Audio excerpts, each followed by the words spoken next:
Gugatan kasus dugaan ijazah palsu Presiden ke-7 RI Joko Widodo pernah mencuat beberapa tahun lalu. Ada penggugat yang proses hukumnya terhenti, ada pula yang masih dalam proses penyelidikan. Kami merangkum deretan gugatan atas ijazah palsu Jokowi. Berikut kita lihat seperti apa. Sebenarnya pada tahun 2019 ada Umar Khalid Harahap yang pernah menghembuskan kabar bahwa ijazah Joko Widodo adalah palsu. Ijazah yang dimaksud adalah ijazah SMA Negeri 6 Solo yang menyatakan Jokowi lulus di tahun 1980. Padahal sekolah ini diklaim didirikan pada tahun 1986.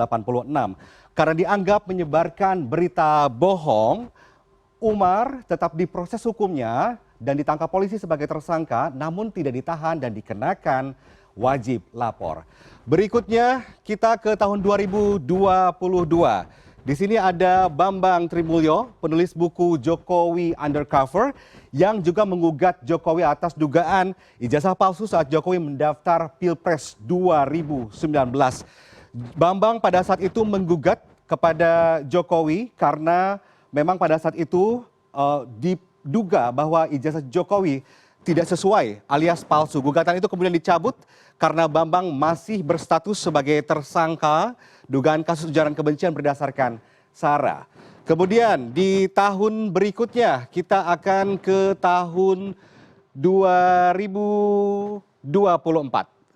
Di tahun 2024 ada Egy Sujana yang juga pernah melaporkan Joko Widodo atas dugaan kasus ijazah palsu yang dilaporkan begitu.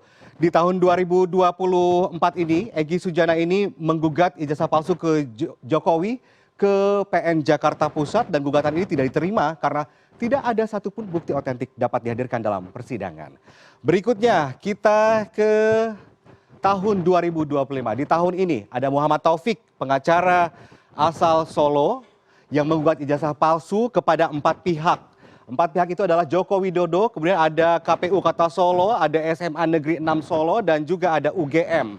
Taufik ini melaporkan kepada 4 pihak karena salah satunya adalah ijazah SMA Negeri 6 Solo yang pada saat itu diketahui bahwa ijazah Jokowi bukan berasal dari SMA Negeri 6 Solo, melainkan Sekolah Menengah Pembangunan Persiapan atau SMPP.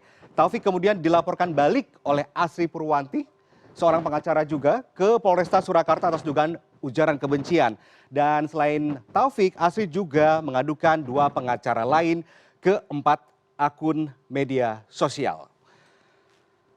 Jadi sebenarnya ijazah palsu Jokowi ini sudah dilaporkan dari tahun 2019 dan pada 30 April 2025 Jokowi melaporkan 5 orang terkait tudingan ijazah palsu miliknya ke Polda Metro Jaya. Terakhir 15 Mei 2025 kemarin pakar telematika Rosuryo menjalani pemeriksaan sebagai saksi atas kasus ini. Dan meski beberapa gugatan atas dugaan ijazah palsu Jokowi kandas, sampai sekarang kasus ini masih menjadi sorotan publik. Tudingan ijazah palsu Jokowi mengundang kontroversi, bahkan muncul berbagai spekulasi apa alasan beberapa pihak menggugat ijazah palsu Jokowi dan mengapa proses penyelidikan begitu lama. Kita tunggu bersama bagaimana polisi mengusut tuntas kasus ini.